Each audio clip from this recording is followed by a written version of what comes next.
මේ බැසිල් රාජපක්ෂ මහත්මයාට ඕනකම තිබුණා ඒ ජනාධිපතිවරණ අපේක්ෂකයා වෙන්න. එවකට හිටපු ජනාධිපතිතුමා මුණ ගැහෙන්න ගිහිල්ලා ඉල්ලුවේ විපක්ෂ නායකකම දෙන්න. අපි දිව ගැට ගහලා ගොත ගසමින් තමයි මෙච්චර කල් කතා කරන්නේ.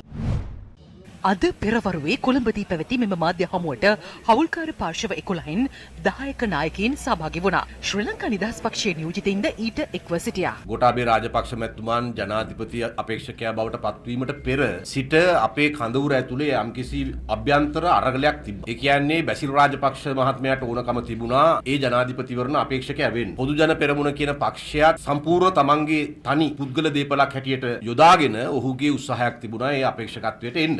මහින්ද සුළඟ ආරම්භ කරන්න මූලිකත්වයේ ගත්තු පිරිසක් හැටියට අපි හිතුවා මහින්ද රාජපක්ෂ නෙවෙයි නම් මේ ජනාධිපතිවරණ අපේක්ෂකත්වයට සුදුසු ගෝඨාභය රාජපක්ෂ කියලා. ඉතින් ඒක බැසිල් රාජපක්ෂ මහතාගේ සිහිනයට සැලකිය යුතු බාධාවක් එතනින් ඇති වුණා. 2015 ජනවාරි 8 පරාජයටපත් වෙලා ඔහු මහින්ද රාජපක්ෂ එවකට හිටපු ජනාධිපතිතුමා මුණ ගැහෙන්න ගිහිල්ලා ඉල්ලුවේ විපක්ෂ නායකකම දෙන්න. ඉතින් ඒකට මහින්ද රාජපක්ෂ ජනාධිපතිතුමා කැමති වුණේ නැහැ. පස්සේ ඔහු මහින්ද රාජපක්ෂ හිටපු ජනාධිපතිතුමාට නොකිය රටෙන් පිටව ගියා. ඔහුව ජනාධිපති කරන්න එහෙම අසනීපයක් අපිට තිබුණේ නැහැ. ඒ ප්‍රතිපත්තිමය ගැටුම මේ ආර්ථික අර්බුදයේදී මතුවලා තියෙනවා. ඒක ගැන වගේ වගක් නැතුව කිසි ප්‍රශ්නයක් නැහැ. තව ටික කාලෙන් අපි ගොඩ යනවා වගේ අර බොහොම නිකන් තමන්ට ස්වයං වින්දනය ලබා දෙන සිතුවිලි වල ගිලිලා ඉන්න අපිට පුළුවන් කමක් නැහැ. මුදල් ඇමති බැසිල් රාජපක්ෂ ඔහු කියලා තියෙනවා අපි දෙදෙනා අමාත්‍ය තනතුරු වල ඉන්නවා නම් ඔහු අමාත්‍ය මණ්ඩලයට එන්නේ නැහැ කියලා. එතකොට ජනාධිපති ගෝඨාභය රාජපක්ෂ අන් සියලු අවස්ථාවලදී වගේම පවුලේ බලපෑමට යටත්ව ඔහු තීරණය කර තිබෙනවා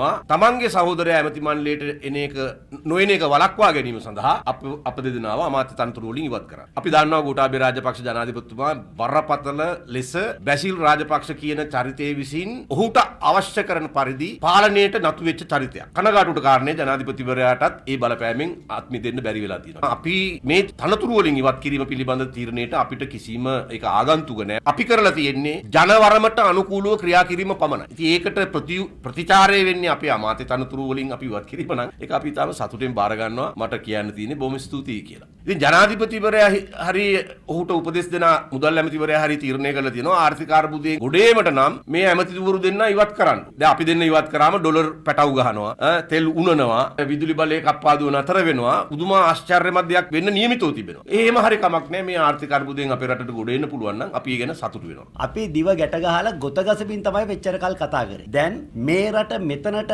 අරන් ගියේ කොහොමද? ඒකට වගකිව යුත්තෝ කවුද කියන එක ගැන අපිට නිදහසේ කියන්න පුළුවන් වගේම නිදුරු දිනක අපි වරින් වර මේ රටට මේ අපරාධය කළ ආකාරය පිළිබඳ ඒකට වගකිව යුත්තේ ආණ්ඩුවේ කවුරුන්ද කියන එක අපි ඉදිරියේදී රට හමුවේ ලිඛිත සාක්ෂි සහිතව තබන්න සූදානම්. 1958 දී දේශපාලන නවකතාවක් ඇමරිකාවේ ප්‍රකාශයට පත් වුණා දී අග්ලි ඇමරිකන්. ඉතින් මේ අවලස්සන ඇමරිකානුවා පොත යලි ශ්‍රී ලංකාවේ ලියවිමින් පවතිනවා. ඇමරිකානුවෙක් විසින් ශ්‍රී ලංකාවේ ඉරණම තීරණය කරමින් සිටිනවා. ඒ නිසා අද අපේ රට නැවතත් නිදහස් ඇමරිකාවෙන් නිදහස් වීමේ අරගලයක් ආරම්භ කරන්න අපට සිද්ධ වෙලා තියෙනවා. අපි සාක්ෂි සහිතව පෙන්වනවා මේ රට මෙතනට ගෙනාවේ කොහොමද කියලා. මොකද මේ සිතාමතා මේ කුමන්ත්‍රණය කරන්නේ මේ රට 1997 ඉන්දුනීසියාව තිබුණු තැනට අරන් යන්නයි කියන සාධාරණ සැකය අපිට තියෙනවා. රාජයේ නායකත්වය මේ දෙපළ ඒ ඇමති ධූරවලින් ඉවත් කිරීමෙන් සිදු කළේ වරදක් කියන එක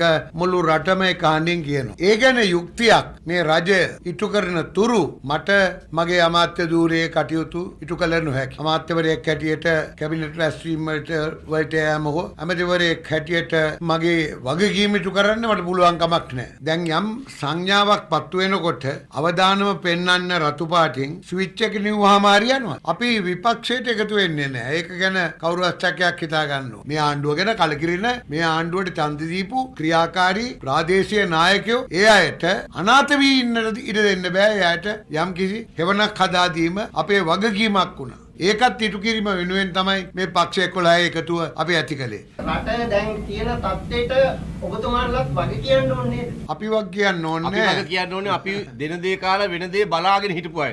එහෙම අය නම් අපි වගේ කියන්න ඕන. කිව්වේ බැසිල් රාජපක්ෂ සමාජිතුමාව පාර්ලිමේන්තුවට ගේන්න ඔබතුමාලේ මේ අත උස්සලා පාර කැපුවේ. බැසිල් රාජපක්ෂව පාර්ලිමේන්තුවට ගෙන්න අපි අත ඉස්සුවේ නෑ. නෑ ඔයගොල්ලන්ගේ විරුද්ධත්වයක් තිබුණේ නෑනේ. ඇයි නැත්තේ? අපි විරුද්ධ වුණා. 20 වෙනි සංශෝධනයේ සම්මත වුණාට පස්සේ මගේ මාධ්‍යවේදියෙක් ඇහුවම මේක පාවිච්චි කරලා කවුරු හරි එයිද කියලා මං කිව්වා රෙද්දක් අඳින ලැජ්ජ බය තියෙන තියෙන මිනිහෙක් නම් එන්නේ නැහැ කියලා. ඉතින් ලැජ්ජ බය නැති මිනිහෙක් ආවා. ඒකට මට කරන්න දෙයක් නැහැ. ආයිනම් මේ ජනාධිපතිවරයාගේ ඇමතිකමක් දරන ආණ්ඩුවක ඉන්න අපේ කිසිම සූදානමක් නැහැ. දැන් ඉතින් අගමැතිතුමා මම දන්න විදිහට මේ ගත්තු තීරණයට අගමැතිතුමාගේ කැමැත්තක් නැහැ. අගමැතිතුමා නම් මටත් උදේ ඇමතිතුමාටත් කතා කරා. එතුමා යම්කිසි වේදනාවකින් කතා කරේ. නමුත් එතුමා හිටපු ස්ථාවරේ නෙවෙයි අවසාන වශයෙන් තීන්දුව වෙලා. බැසිල් රාජපක්ෂට තියෙන එක කොන්ත්‍රාත්තුවක්. ඔහුගේ විශ්‍රාම ජීවිතය ගෙවෙන්නේ ඇමරිකා එක්සත් ජනපදයේ. එහෙ තමයි යාගේ දේපල තියෙන්නේ. ඇමරිකාවට ඕන වෙලාවක පුළුවන් බැසිල් රාජපක්ෂව මනි ලොන්ඩරින් කියන චෝදනාව යටතේ අත්අඩංගුවට ගන්න. ඒක වෙන්නේ නැත්තේ කොහොමද? ඇමරිකාව වෙනුවෙන් ඔහු සේවය කරන්නේ. මේ ආර්ථික අර්බුදය ඉතාම දැවැන්ත ආපදාවක් බවට පත් වෙන්න ඉඩ හැරලා අර ඉන්දුනීසියාවේ වගේ විශ්වම මානසිකත්වයට මහජනයා පත් වෙන්න ඉඩ හැරලා ඇමරිකානු උපාය මාර්ගයට මේ රට ගොදුරු කරන එක තමයි බැසිල් රාජපක්ෂගේ කොන්ත්‍රාත්තුව.